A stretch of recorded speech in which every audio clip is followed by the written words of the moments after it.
मौजूद सामीन अस्सलाम वालेकुम। मैं रशीद अवान एक नई वीडियो के साथ आज फिर आपकी खिदमत में हाज़िर हूँ और इस वक्त मेरे साथ मौजूद हैं all India Muslim personal law board के मेंबर और जमीयत उलमाए हिंद के मेंबर जनाब मौलाना ग़ुलाम कादिर साहब, जो इस वक्त पुंछ में इनसे हमारी मुलाकात हो पाई है। जनाब मौलाना साहब, आपने वक्त दिया, बहुत कीमती वक्त दिया आपने, आपका बहुत बहुत शुक्रिया। जज़ाकल्लाह।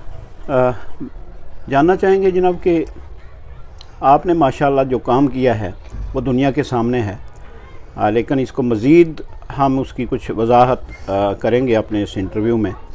आप अपने बचपन के बारे में ज़रा बताएं कि आपका बचपन कहाँ से शुरू हुआ, आपकी जो दूसरी तीसरी चौथी क्लास की तालीम है वो कहाँ से शुरू हुई? मोहतरम, मेरी पैदाइश असल तो रेन्यू रिकॉर्ड वगैरह में मंदहार का लिखा जाता है। मंदहार जी। और उसका एक पोर्शन जो है उसको गोत्रियाँ कहते हैं जी। तो गोत्रियाँ में मेरी पैदाइश हुई है। और बहुत छोटी उम्र में बल्कि मेरे पैदा होने से 4 दिन पहले ही मेरे वालिद साहब मरहूम का इंतकाल हो गया था। अच्छा। तो मेरे भाई थे, उन्होंने ही मुझे पाला पोसा और पढ़ाया। जी। मंदहार में एक पुराना स्कूल है 47 से भी पहले का। जी। तो वो हमारे घर से बहुत दूर, लेकिन बहरहाल भाइयों ने उसमें एडमिशन करा दी। जी। और 5वीं तक मैंने अपने गांव में ही तालीम हासिल की। जी। तो उसके बाद जनाब आपने देवबंद के बड़े इदारे में तालीम हासिल की है। हाँ। वहाँ से मौलवियत की डिग्री हासिल की। आपको ये सिमत, ये दिशा, ये किसने दिखाई, किसने मोटिवेट किया कि जनाब आपको इस लाइन पे चलना चाहिए? इससे पहले मैं ये कहना चाहूँगा कि प्राइमरी तक तो मैं अपने गांव में पढ़ा। फिर ये जो हायर सेकेंडरी है उस वक्त में हाई स्कूल होता था। अच्छा। वकील लाल सैन मरहूम वगैरह ये मेरे क्लास फेलो थे। ये पुंछ की बात कर रहे हैं? हाँ, पुंछ की अच्छा। बात है जी।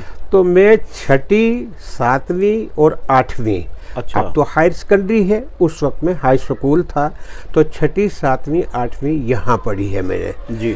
और 8वीं के बाद मैं एक दिन घर गया तो एक छोटी सी बच्ची जो है पैदा होने के कुछ देर के बाद ही उस बेचारी का इंतकाल हो गया। अच्छा। तो जनाजे की नमाज के लिए घर के जो 2-4 आदमी थे, छोटी मासूम बच्ची थी, उसके लिए ऐलान करना ये बेकार सी बात थी। जी। तो जब नमाज पढ़ने लगे तो मेरे बड़े भाई अल्हम्दुलिल्लाह वो अच्छे खासे तालीम याफ्ता, दीनी तालीम से बड़ा शगफ था उनको, मालूमात थी उनको। जी। तो जब उन्होंने नमाज पढ़ाई जी। तो मैंने कभी उससे पहले जनाजे की नमाज नहीं पढ़ी थी। जी। तो अल्लाह अकबर जब कहा उन्होंने तो मैं रुकू में चला गया। तो जब मैंने देखा बाकी खड़े हैं जी, तो मैं भी खड़ा हो गया जो है अपना। नमाज पूरी हुई तो सबसे बड़े भाई जो थे मरहूम हैं, उन्होंने फरमाया आप 8वीं पढ़े हुए हो और आपको ये पता नहीं कि जनाजे की नमाज कैसे होती है जो है अपना। जी। अब 8वीं होना अलग बात है, जनाजे की नमाज अलग एक चीज़ है जो है अपना, जो सीखी नहीं कभी। बाहर के वो पहला मौका था जब मेरे दिल पर एक चोट लगी कि साहब मैं कहाँ जा रहा हूँ, मैं क्या कर रहा हूँ। ठीक है 8वीं अपनी जगह पर, लेकिन ये तक का मुझे मालूम नहीं है। बस ये बुनियाद थी मेरे यहाँ से जाने की। अच्छा। जाने की। तो उसके बाद मेरे गांव में 2 साथी और थे मेरे, हम तीनों ने मशवरा किया कि भाई पढ़ने के लिए जाना चाहिए जो है अपना। तो खैर हम तीनों साथी ईद वाले दिन भागे। तो किस दिन भागे? चूंकि घर वालों से छुप कर जाना था। अच्छा, छुप कर जाना था। छुप कर जाना मतलब नहीं था। नहीं बताया? नहीं नहीं, बिल्कुल नहीं, हो ही नहीं सकता था। अगर बताते तो नहीं हो सकता था। अच्छा। कि यहाँ से जो है यूपी की गर्मी। मैं 8वीं पास करने के बाद मैंने एक इंटरव्यू दिया यहाँ तहसीलदार के यहाँ। अच्छा। तो उसमें एक क्वेश्चन था कि 1 कुनाल जमीन में कितना बीज पड़ता है। तो जी, मैंने कब जंगी पकड़ी थी, तो कब हल जोता था, तो कुनाल किस ब्लॉक का नाम होता है जो हमें पता नहीं। अंदाजे से ही मैंने वो लिखा। अच्छा। अल्लाह ने किया 15-20 दिन के बाद मेरा ऑर्डर आ गया। अच्छा। ऑर्डर आ गया, उसमें लिखा हुआ था manager of agriculture training 6 month Tilo Talab Jammu. अच्छा। ये ऑर्डर आ गया वहाँ से। तो बड़े भाई मरहूम जो थे वो लाड प्यार में कि भाई हाय जम्मू, गर्मी का तूफान। अच्छा। और जम्मू इतना दूर कैसे भेजेंगे? तो नहीं हुआ मसला। जब मुझे नहीं भेजा तो मैं घर ही था गोत्रिया में। तो 10-15 दिन के बाद तहसीलदार ने एक आदमी को भेजा कि उनको बुला के लाओ। अच्छा। और बड़े भाई को भी बुला के लाओ। खैर हम आए तो बड़े भाई मरहूम जो हैं वो गोत्रिया से पुंछ तक सोचते आए, तहसीलदार ये कहेगा, मैं आगे से ये कहूँगा, वो ये कहेंगे, मैं वो कहूँगा, फलां होगा। जी जी जी। जब हम तहसीलदार के ऑफिस में दाखिल हुए तो दूर से ही वो मुझे पहचान गया। मुझे पूछता है आपका नाम गुलाम कादिर है? मैंने कहा जी हाँ गुलाम कादिर है। भाई की तरफ मुड़े, कहा कि इनको कैसे रखा हुआ आपने यहाँ? धाड़ा सा डाला ना, तो इनको सुबह ही लेकर जो है अपना जम्मू पहुँचा। अब वो तहसीलदार के सामने तो एक लफ्ज़ नहीं बोल सके, लेकिन बाहर निकल कर कहने लगे यार मैं आज तक चंडक नहीं गया था, अब जम्मू जाऊंगा जो है अपना गर्मी का वो तूफान, भाई को वहाँ डालूं मैं। अच्छा। नतीजा ये निकला कि नहीं भेजा उन्होंने। 15-20 दिन गुजरे, फिर एक ऑर्डर आया। अच्छा। फिर एक ऑर्डर आया, फिर तहसीलदार ने बुलाया वहाँ से। लेकिन चूंकि अब भेजना घर वालों ने था, वालिद थे नहीं मेरे जो है अपना। नतीजा ये है कि मैं नहीं जा। वालिदा हयात थी। वालिदा हयात थी तो नहीं भेज सके जो है अपना। इस तरीके से समझे वो मतलब मौका गया हाथ से जो है अपना। फिर वो जो जनाजे की नमाज बच्ची की पढ़ी और मैंने कभी पढ़ी नहीं थी जो है अपना। तो अल्लाह अकबर के मैं रुकू में चला गया। भाई ने कहा ये क्या करते हो भाई, तुमने जुम्मे नमाज नहीं पढ़ी कभी? मैंने कहा कभी नहीं पढ़ी। तो उसी दिन मेरे दिल में एक चोट लगी कि मुझको जाना है, मुझको पढ़ना है, इसको नहीं पढ़ना है। 8वीं हो गई थी 58 में। तो मैंने कहा नहीं जाना है।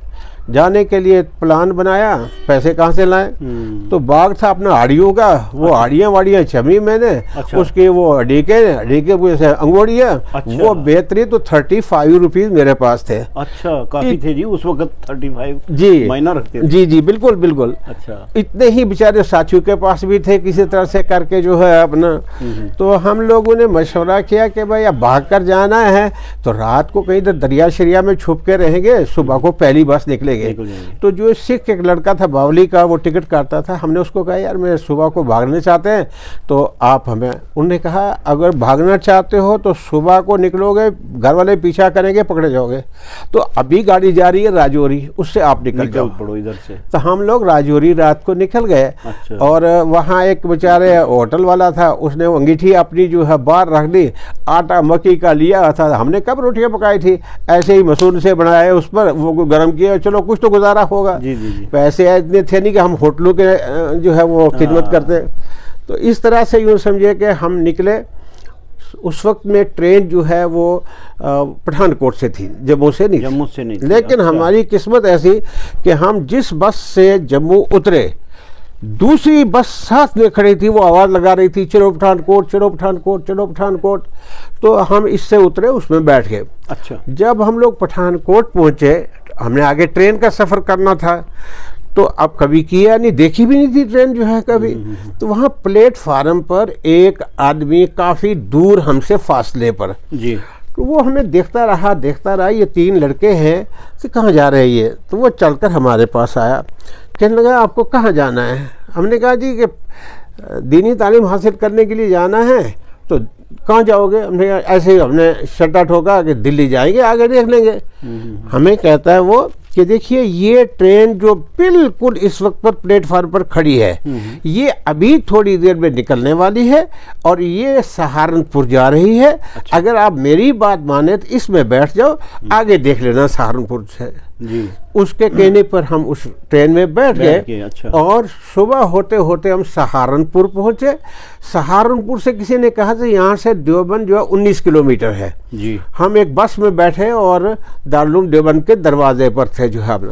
अच्छा। अब हमने वो बड़े बड़े पगड़ बांधे हुए थे यहाँ। हाँ। और सलवारें बड़ी बड़ी लगाई हुई थी। तो वो लड़के जो वहाँ के थे वो तो हमें एक अनोखी चीज देख कर के ये पगड़ इतना बड़ा और पाँव में वो जूता वो नोक वाला इधर अच्छा, मोड़ा हुआ। अच्छा। कोई कहे कि ये भैंस की पूंछ है जो इधर मोड़ी हुई है जो अच्छा खासा हमारा मजाक बनाया उन्होंने जो अपना। अच्छा। बाहर कैफ ये है कि भाई हम कश्मीर के रहने वाले हैं। जी। तो राजौरी के एक बहुत अल्लाह वाले थे जो वहाँ उस्ताद थे देवबंद में। अच्छा। दारुल उलूम में। अच्छा। उनके कमरे में जब हम पहुंचे, दोपहर का वक्त था, चिलचिलाती धूप थी। तो दोपहर को जो आराम किया जाता है शरीर एतबार से उसको कहते हैं कैलूला। ठीक। तो हजरत यहाँ राजौरी के थे, मौलाना फैजुल हसन साहब रहमतुल्लाह अलैह दुदासन बाला के रहने वाले थे। हमने जाकर दोपहर वो आराम फरमा रहे थे, हमने दरवाजे खड़ल खड़ल बेवकूफ, हमें क्या पता था कि भाई कैलूला किस चिड़िया का नाम है। जी जी। कुछ देर के बाद खैर वो जागे, बाहर आए। कहाँ से आए? पुंछ से। लफ्ज़ पुंछ आते ही उन्होंने साथ लिया उस चिलचिलाती धूप में। एक मौलाना अब्दुल रहमान साहब होते थे यहीं पुंछ के जो है अपना, उनके कमरे में पहुंचा दिया और ये कहा ये तुम्हारे पुंछ के लड़के आए हैं तो इनको संभालो। जी। फिर उन्होंने साथ लिया, जाकर दाखिला कराया जो है मुजफ्फरनगर में एक मदरसा था कासिमुल उलूम तेवड़ा। अच्छा। कासिमुल उलूम तेवड़ा। तो एक साल हम लोग रहे, तो एक ही साल में हमने पर्शियन की सारी किताबें पढ़ दी। हमदवारी, तहसुबदी, करीमा, पन्नामा, माला बोध, गुलिस्ता वगैरह सारी एक साल में पढ़ दी। तो लेकिन हुआ ये कि साहब एक साथी हम में से बेचारे शादीशुदा थे, पता नहीं घरवाली याद आई कि क्या हुआ, रोता रहता था हर वक्त में, पढ़ता नहीं था बिल्कुल भी जो है। उसका लड़का अब आलिम बन गया है यहाँ। दिल नहीं लगा उनका। दिल नहीं लगा। तो खैर नतीजा गए, उनके चचा गए और 25 दिन के बाद उनको वापस ले आए। अच्छा। अब हम रह गए दो ही रह। तो रमज़ान में जब छुट्टियां हुई तो हम दोनों घर आए। वो जो दूसरे थे उनको भी घर वालों ने रोक लिया। अच्छा। अब मैं अकेला रहा। फिर ये अकेला ही चला था सुए मंजिल जी। तो रास्ता खुलता गया, हालात बनते गए, ऐसा ही मैं अकेला पहुंचा। फिर एक मदरसा जो बहुत मशहूर मदरसा था, तालीम में भी मशहूर था, सख्ती में भी मशहूर था। ये था कि साहब पढ़ाई हो जाएगी लेकिन हो सकता है हड्डियां बच जाएं लेकिन चमड़ी चमड़ी ऊपर रहेगी नहीं। तो मैंने कहा मुझे तो पढ़ना है। अच्छा। तो खैर वहाँ एडमिशन लिया, मैं 3 साल वहाँ रहा और 3 साल के बाद फिर मैं दारुल उलूम देवबंद आ गया और 4 साल वहाँ रहकर फरागत हो गई। अच्छा। तो जनाब वहाँ से फरागत किस साल में हुई? ये फरागत हुई थी 72 में। 72। उसके बाद फिर बराह रास्त पुंछ आ गए? नहीं, बिल्कुल नहीं पड़ा हुआ था। नहीं। अच्छा। वहाँ ये हुआ कि दारुल उलूम देवबंद में चूँकि एशिया की सबसे बड़ी यूनिवर्सिटी है इस्लामिक जी, तो वहाँ जो ज़हीन लड़के होते हैं, सूझबूझ रखने वाले, जो उस्ताद पढ़ाता है उसको कैच करते हैं और इनको फिर रात के वक्त में जैसे उस्ताद पढ़ाता है ऐसे ही इस लड़के को दुआ रिपीट करना पड़ता है। अच्छा। तो उनमें मेरा नाम भी था जो है अपना। तो राजस्थान के लड़के पढ़ते थे वहाँ। उन्होंने जब मुझे देखा तो अपने यहाँ उनका एक मदरसा था जहाँ मैंने 5 साल भी पढ़ाया। जाकर वहाँ के ज़िम्मेदार से कहा कि कश्मीर के एक तालिब इल्म है, गुलाम कादिर उनका नाम है, बहुत ज़हीन है, तकरार कराते हैं वगैरह वगैरह, अगर आप उनको अपने यहाँ ले आओ राजस्थान में। जी।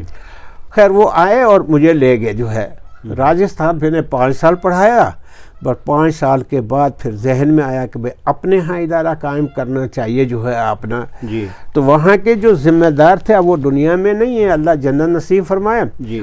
जब मैंने कहा कि जी मैं अब जाना चाहता हूँ, इस पर उन्होंने फरमाया कि आप जाओ मत, आज तक वो तनख्वाह देता था जो मैं देता था, आज के बाद वो दूंगा जो तुम कहोगे। अच्छा। लेकिन जाओ मत, मदरसा मत छोड़ो जो है अपना जी। जब मैं नहीं माना फिर कहने लगे कि अच्छा फिर एक काम करो, हम तमाम लड़कों को जो है ग्राउंड में लेटा देते हैं, उनके ऊपर से गुजर कर चले जाओ। यानी कि हाथ दर्जे की बात उन्होंने की कि अब नहीं जाना है, आप नहीं जाना है। लेकिन बहरहाल ये है कि मैं चूंकि फैसला कर चुका था कि मुझको अपने यहाँ जाकर काम करना है, लिहाजा फिर मैंने राजस्थान को खैरबाद का, वो आज तक मेरे उनसे मरासिम में, मैं अभी चंद दिनों पहले गया हुआ था वहाँ, देखा। अच्छा। बड़ी तरक्की, बड़े शाह, तो कुल मिला के इस तरीके से फिर जब मैं यहाँ आया तो जी तो यहाँ तक मौलाना साहब की ये कहानी थी कि ये घर से कैसे निकले और इन्होंने तालीम कहाँ हासिल की, कितनी हासिल की, और उसके बाद 2-3 साल कहाँ रहे। इस एपिसोड में आज इतना ही। अगले एपिसोड में इंशाअल्लाह मौलाना साहब ने आगे क्या किया उसके बारे में आपसे ज़रूर मुखातिब होंगे।